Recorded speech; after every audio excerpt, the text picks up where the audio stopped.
A need for more visibility. What an education expert is saying about promoting diversity in higher education. Plus, balancing it all, I go one on one with Harlem star Tyler Lepley about the layers of his character.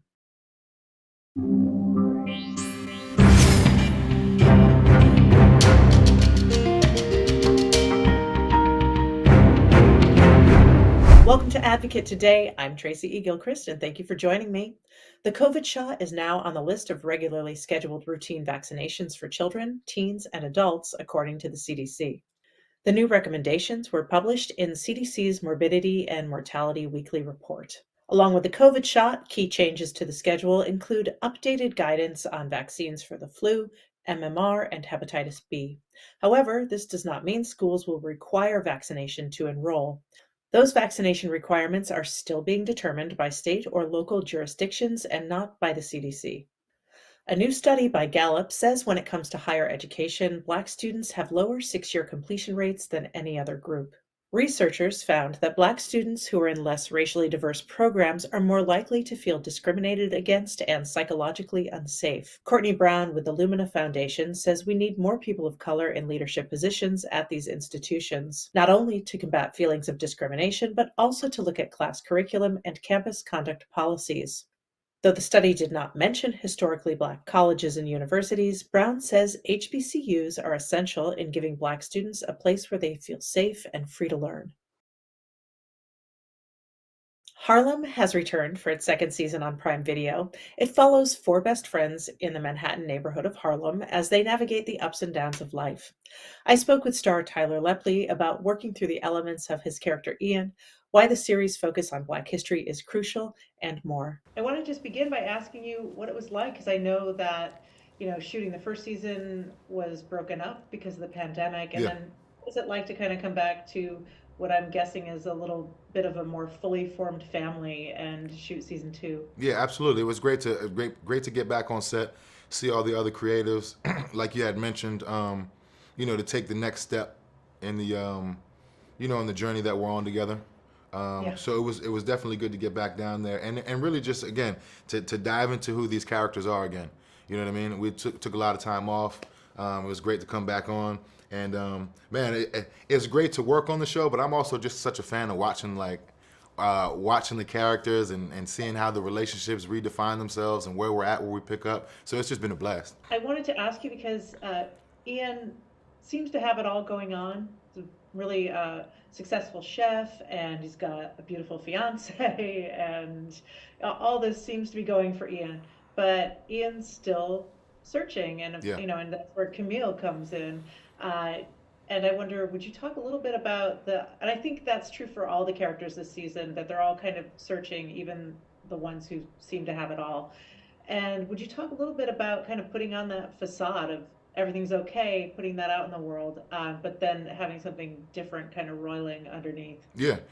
I think on the surface, when it comes to Ian, there's this certain like gaiety or like cheerfulness, right? On the surface, it looks like it's polished and it's happy, and he is, but again, the foundation of who he is, he's really again this man that's in process, trying to figure out who he is and what he stands for, and he's got high hopes for himself and his dreams.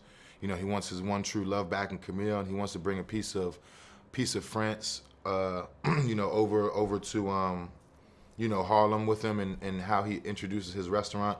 So he's got lots of again high hopes, but again struggling with the tug of war between his heart and his mind, between his fiance and his one true love, and then trying to introduce his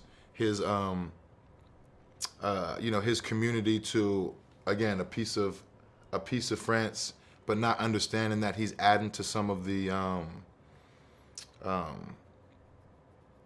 uh, the gentrification. Gentrification, Yeah, yeah. that Harlem is really struggling with.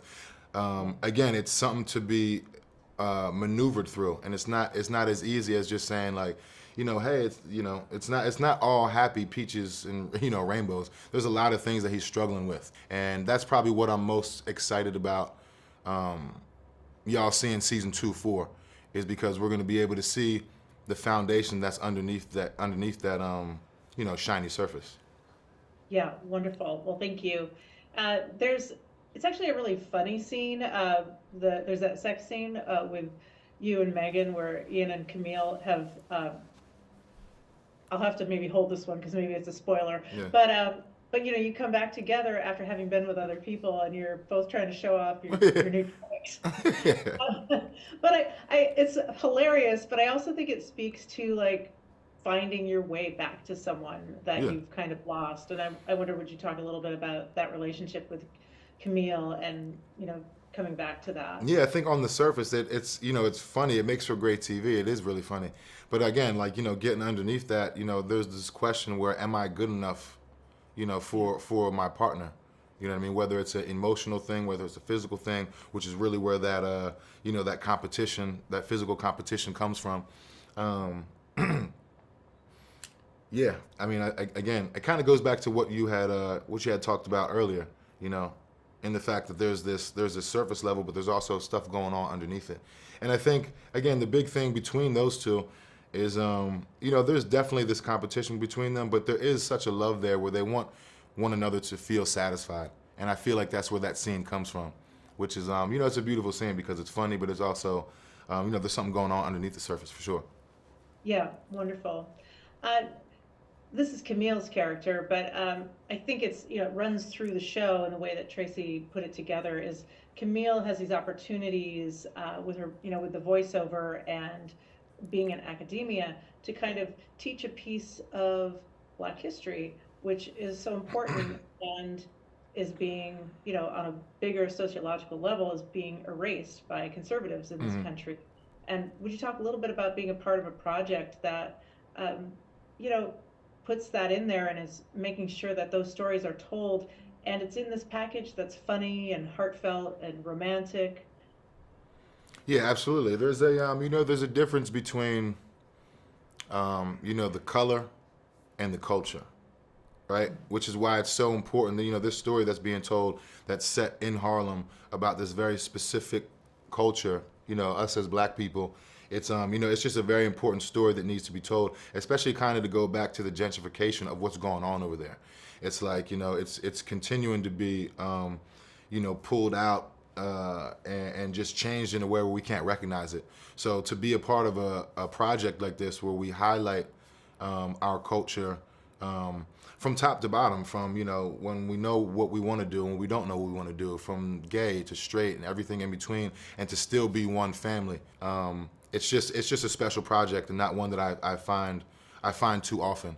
So my hats off to the writers, my hats off to the to the ladies that are involved in it, the men as well, all the characters, and the PAs. Again, top to bottom, it's really something that we all need to feel, and that also deserves to be shown and heard and seen. Thanks so much to Tyler for joining me. He's excellent on the show, and I love his dynamic with Megan Good's character. The second season of Harlem is streaming now on Prime Video.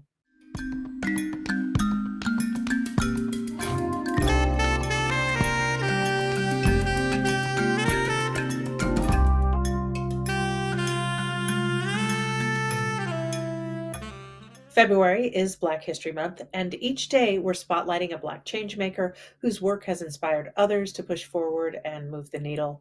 Today we're honoring the life and legacy of one of the greatest American writers, James Baldwin. Baldwin was born in Harlem in 1924 and was the grandson of a slave.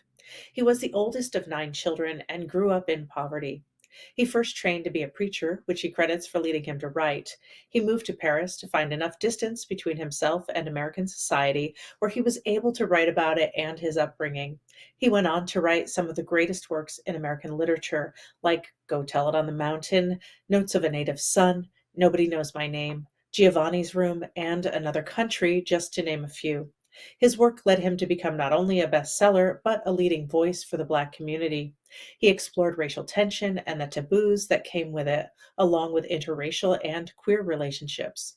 Baldwin is widely considered to be one of the greatest writers in American history. Thank you for joining me on this Advocate today. You can now open the Advocate channel wherever you stream for more of my full interviews and content that advocates for all. I'm Tracy E. Gilchrist. I'll see you next time.